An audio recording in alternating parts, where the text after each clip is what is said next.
term in the U.S. Supreme Court. Good evening. I'm Jay Iyer. Welcome to Red, White, and Blue. Since Justice Antonin Scalia's sudden death in February, politicians have been debating over the future of the Supreme Court's next appointment. But inside the court, the remaining 8 justices are moving forward. Following progressive victories on gay marriage and health care last session, court watchers speculated that we would see more conservative rulings this term. But with the death of conservative Justice Scalia, the court is now closely divided. And this term has no shortage of high-profile cases that include issues on abortion, affirmative action, immigration, and more.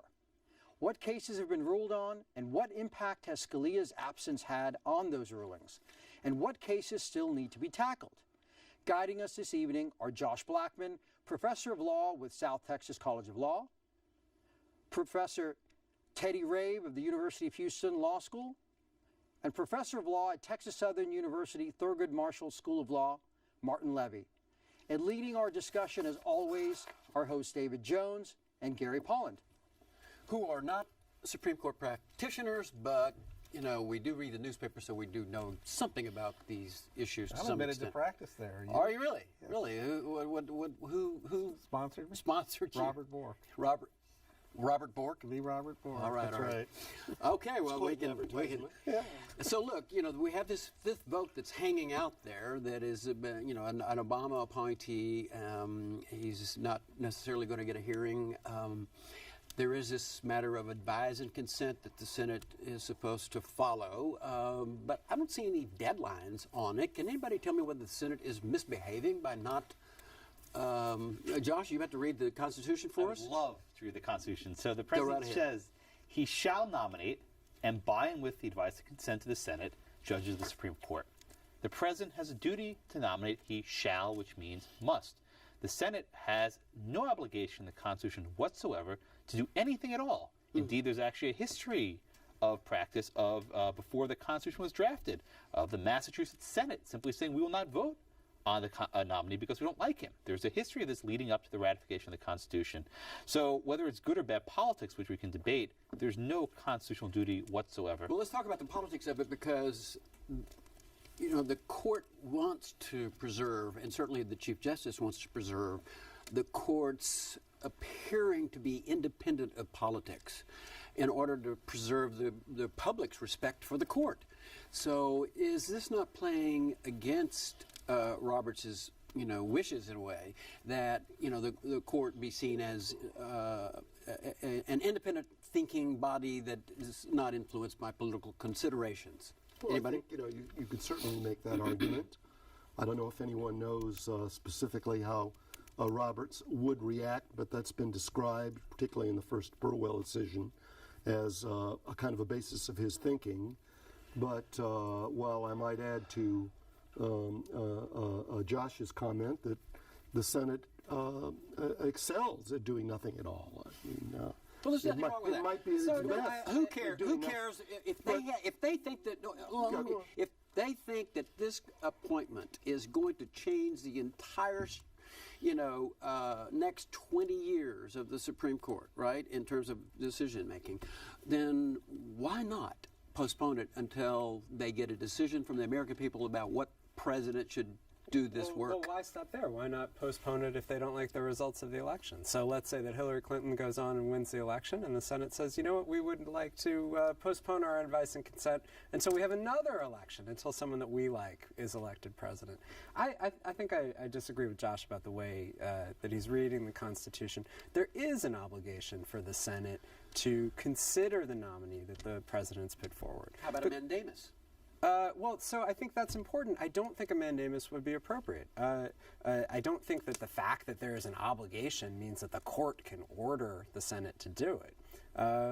The obligation exists, but it's going to have to be the people who force the Senate to act, and so the people are going to have to hold their senators accountable for postponing a vote and ducking their obligation. Mm-hmm. Yeah, I mean, my view is really that advise and consent, which is a requisite for an appointee to be made, is a political process. And the Senate can do in that regard what it likes, that the Constitution on these areas in a way speaks with forked tongue. If the Senate majority is different from the political persuasions of a president, then there's almost a force to move that appointee towards some in between those two polar objects. And while I think the rationale of what you say is quite correct, I think constitutionally, given the Senate's power to advise a consent, that's a political process, and that in fact, if the public is upset with how the Senate acts in this regard, there is political recourse with senators that there may not be with Supreme Court justices. Yeah, I don't think that's going to be that big an issue in this It election. may or may not, but else we're that's up to dealing the with. public to decide. Well, let's talk about not the future, because there's not going to be a ninth member of the Supreme Court this spring for this session. And we're really here to talk about what's happening this year, this session of the court. And we have lots of decisions now that we call potential fours. That is, decisions where it's going to be 4-4 because the court is closely divided. So, Teddy, why don't you identify what you think the most significant 4-4 potential case is out there? So probably the most significant potential 4-4 would be United States against Texas, the case about whether the Obama administration is faithfully executing the law by deferring removal of certain undocumented immigrants. Josh, that's your area of expertise, I think. And I remember the argument from the Solicitor General of the United States, which said that this is exclusively a national issue conveyed by the Constitution on the national government. And the states have absolutely nothing to do with it. So isn't this a perfect standing case where the Supreme Court can say, no, we just can't, we don't need to hear this? So Texas versus United States presents the question of whether the president is discharging the enforcement of immigration laws. The state of Texas challenged this, and the ground on which they got into federal court is based on something that seems maybe crazy. Texas argued that because of this decision, a significant number of aliens within Texas will be eligible for driver's licenses. And when you go to the DMV to get a license, you're not paying the full fee. But there's no actually you know, and I know that there's no order in the 5-page guidance memo that was drafted that said anything about driver's licenses. Oh, but that's the injury. Under pre-existing Texas law, which was existing for a while, if someone's granted with someone's lawful presence, they're eligible for a driver's license. So the executive memo from the president is what triggered provision of that driver's license, which gets us into federal court. And this raises a whole host of constitutional questions that we will not get an answer to this year. As my good friend Teddy mentioned a moment ago, it's very likely the court may be divided closely 4-4 on this. The consequence of a 4-4 split will be they simply affirm the judgment of the lower court, the Fifth Circuit Court of Appeals in New Orleans. The consequence of that is throughout the remainder of the Obama presidency, this policy does not go into effect. So where's the fifth vote going to come from, perhaps to give Obama his standing objection that might work? So I think this is one case, and I know Josh disagrees with me about this, but that makes it more fun. I think this is one case where the liberal justices are really going to miss Justice Scalia. I think Justice Scalia has been very skeptical in the past of claims of standing, and I think that he would be skeptical of Texas's claim that they're injured here because they are voluntarily issuing driver's licenses.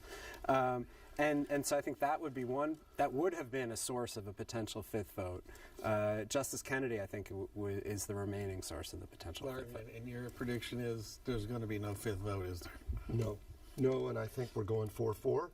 And the reason it is the most significant case is because kind of the politics of the decision, the district judge who rendered the first written opinion, and the nature of the Fifth Circuit, produced a victory for Texas. And as Ted alluded to, here, the affirmation by 4-4 has a very, very significant effect on at least the politics of immigration policy as we go into this election. Right. What he's saying, Josh, is that this doesn't help Donald Trump at all. I mean, because we got 4.3 million people who are going to be impacted by this enforcement order. And they have families, and they have people who vote. you know, They have and families, there's and since also they got driver's license, they get to register to vote on their motor voter, even though they're not citizens and should be voting. So Is the that what point you're I've made saying? about this case for some time is that the outcome of the next presidential election will decide the fate. Hillary Clinton said she would expand this action. Donald Trump has said he'd rescind it. Let the American people vote. I think that will decide the outcome of this Are action. you sure that's his position today? Who knows? There you go. It'll be a Okay. terrific position. Let's move on to another one. Little Sisters of the Poor versus Burrell, or as some people call it, East Texas Baptist University versus Burrell. So since we have Texas involved again, so tell us what that's about. Well, this is an extension of a previous decision, Hobby Lobby, where in response to the administration's allowing religious organizations who dominate and control of an entity that is servicing the public. The question is whether this is a limitation on their free exercise by requiring them to provide contraceptive devices, which they argue is against their religious ethics. But they can file a form, just like others can file a form and get around the administration's attempt to resolve the conflict was to kind of say the religious entity that owns the operation can back away and turn it over to their insurer so that their insurer can proceed. But I'm probably, as a member of a religious minority, fairly biased myself in regard to this case because it raises the reason why we have both a free exercise clause and an establishment clause. Because what we're really allowing to happen, if I'm working for a religious entity that services the public for profit, and I'm female, I may be denied access to contraceptive health services because of the religious views of my employer, though my religious views may be entirely to the contrary.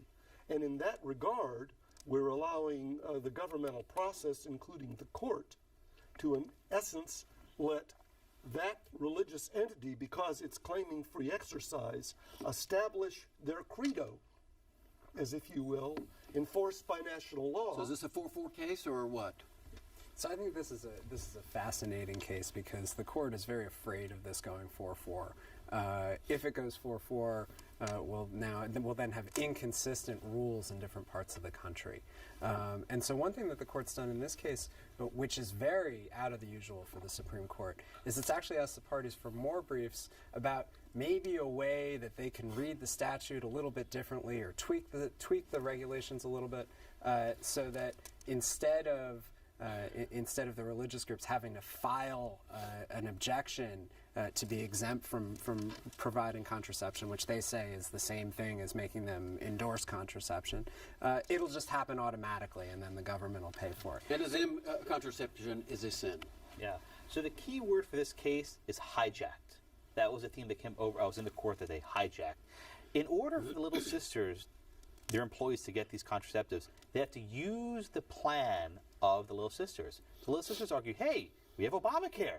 We have these exchanges. If it's so darn important for these women to get cost-free access to contraceptive, give it to them through the Obamacare at no cost at all. And so the additional briefing that Teddy mentioned, the Little Sisters came back and said, hey, wait a minute. You want to get them the contraceptives? Have at it. Give them for free, just not by hijacking our plan. So what's wrong with that? The government argues that's not seamless, that now the female employees would have to sign up for this other program, go into the website, which may or may not work. The government says this has to be done seamless with the same plan they already have. And before we had Obamacare, if your coverage didn't have reproductive freedom, quote unquote, you just made your own arrangements, right? Yeah, and in fact, Obamacare has actually made the Little Sisters case stronger because we have all these exchanges in all 50 states. Why can't they just use that? So what's going to happen? Again, as Teddy mentioned, this one can't go 4-4. I think they hold this one over and they re-argue it, which makes it difficult. I have a book about Obamacare coming out in the fall from Cambridge University Press, and if there's no ending, the end of my book is somewhat abrupt. So we have another Texas case called Miss Fisher. She's been around longer than I have, and is still insisting on having her case heard before the Supreme Court regarding the use of racial preferences in undergraduate admissions practices at the University of Texas, which has been sustained mostly with, as I recall, Kennedy writing that this is a tolerable policy that you have. How is this back before the Supreme Court, and where does it go? But before you say that, tell us what the case is about. I just did. Yeah, they'll do a better job. So the Fisher case is yet another case about affirmative action. The Supreme Court likes to take these cases every couple of years just to stay current, I guess. And in the Fisher case, Texas has a 10% plan where the top 10% of graduating class gets into UT, the flagship campus at UT automatically, but UT says that doesn't give them enough racial diversity. And so on top of the 10% plan, they also consider race as a factor in their admissions. The court heard this case before and sent it back down for more fact-finding, and I think the court just doesn't know what to do with this case. It's back up now on basically the same question that they heard last time. Justice Kagan is recused because she worked on the case when she was Solicitor General. Yes. So with Justice Scalia, we could have had a 5-3 result, and I think the court might have been willing to do something like that. I think the court is very reluctant to make a major pronouncement on affirmative action by a 4-3 vote. And so my prediction with this case is we're not going to learn too much. Punt? Punt. They could send it back down to have a trial. They've never actually had a trial in this case. There are ways they can get out of it. Yeah, what's interesting about this case is even though this is one that can make it 4-3 rather than 4-4, that actually complicates the matter more so than eases it. Originally, the court had held in a Michigan case, Grutter, that forms of affirmative action in universities were permissible, but they had to be very closely tailored, and that the court would strictly scrutinize them. When the district court reached a summary judgment affirming Texas's plan, and interestingly enough, the Fifth Circuit affirmed it.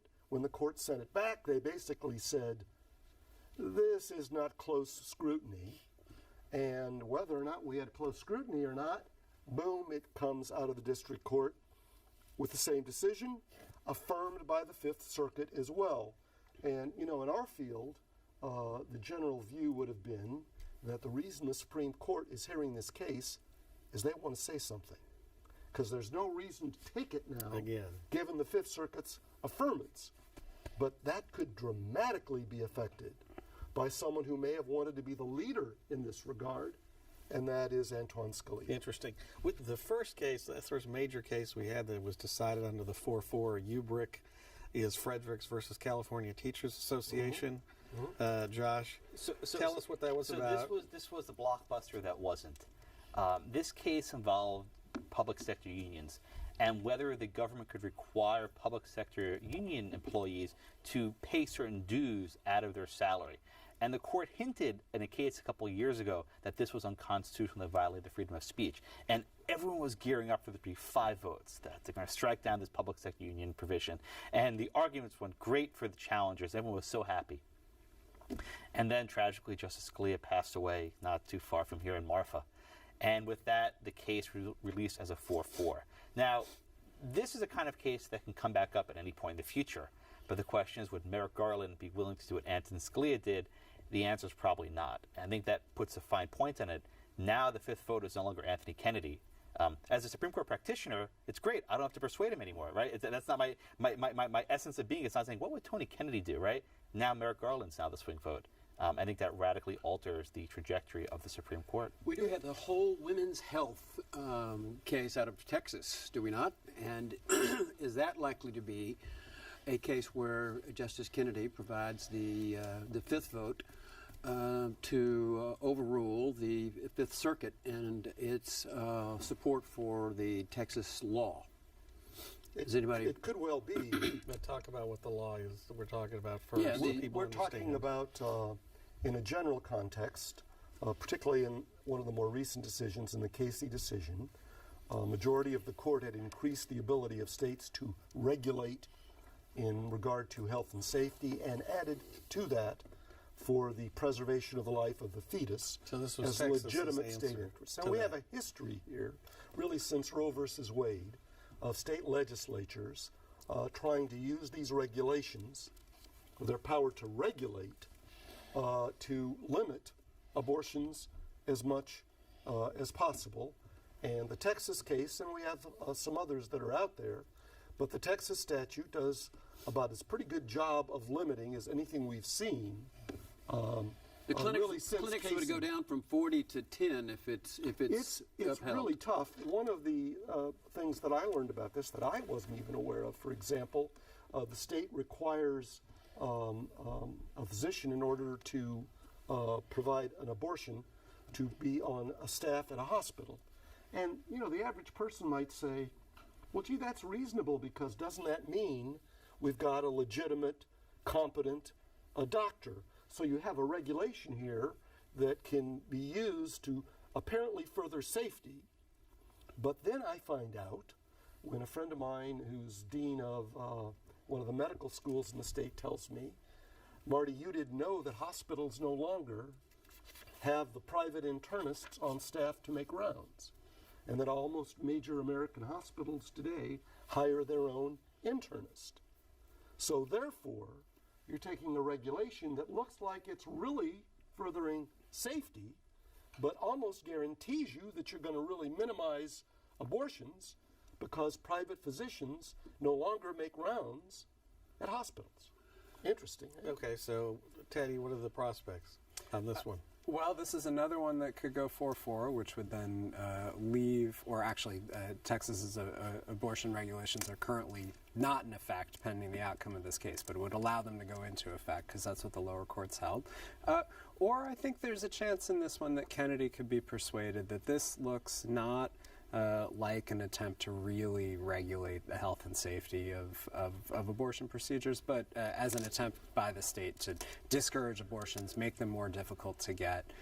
So I'm not sure how this one's going to come out. This could be a victory for the challengers, I think. And the majority opinions in the recent cases were written by Justice O'Connor. And O'Connor's replacement by Alito, who would be far, far to her right in terms of judicial decisions, kind of have changed that dynamic on the court and kind of reinforce your prediction, eh?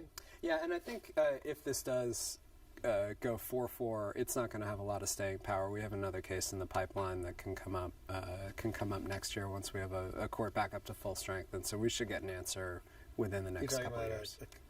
A case challenging Texas again? Not challenging Texas, challenging another state with very similar laws. So Josh, is the switching now, we've covered, I think, the highlights of these key cases.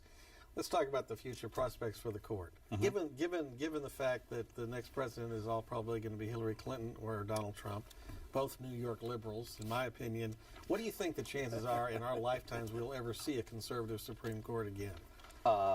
I think we'll be in exile for a while, my friend, unless we have Judge Bork still on the court.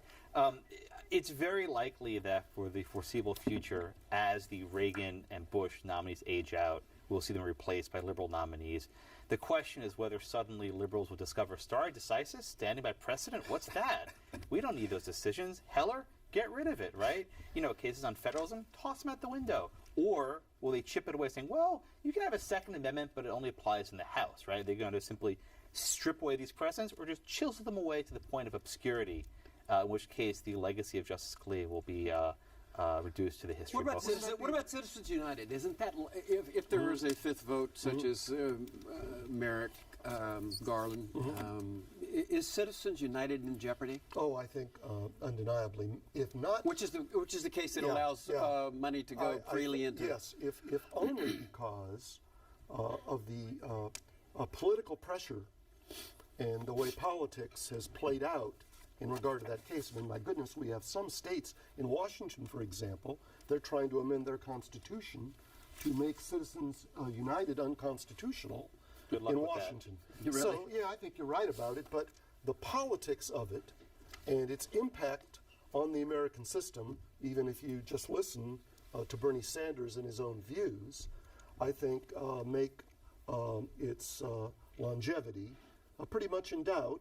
And I probably agree with Josh, and I think the conservative court's treatment of precedent in the last 20 years might be good precedent for how the liberals will react in the future, because they haven't had much regard for precedent themselves.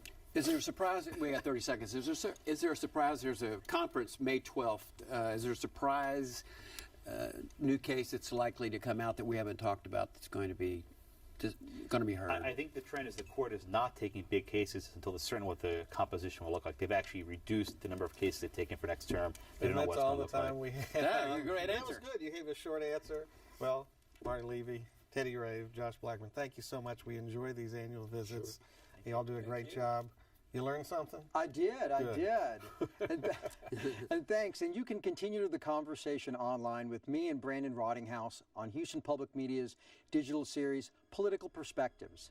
Starting at 8 p.m., log on to houstonpublicmedia.org/perspectives and send us your comments online at houstonpublicmedia.org or follow us on Facebook.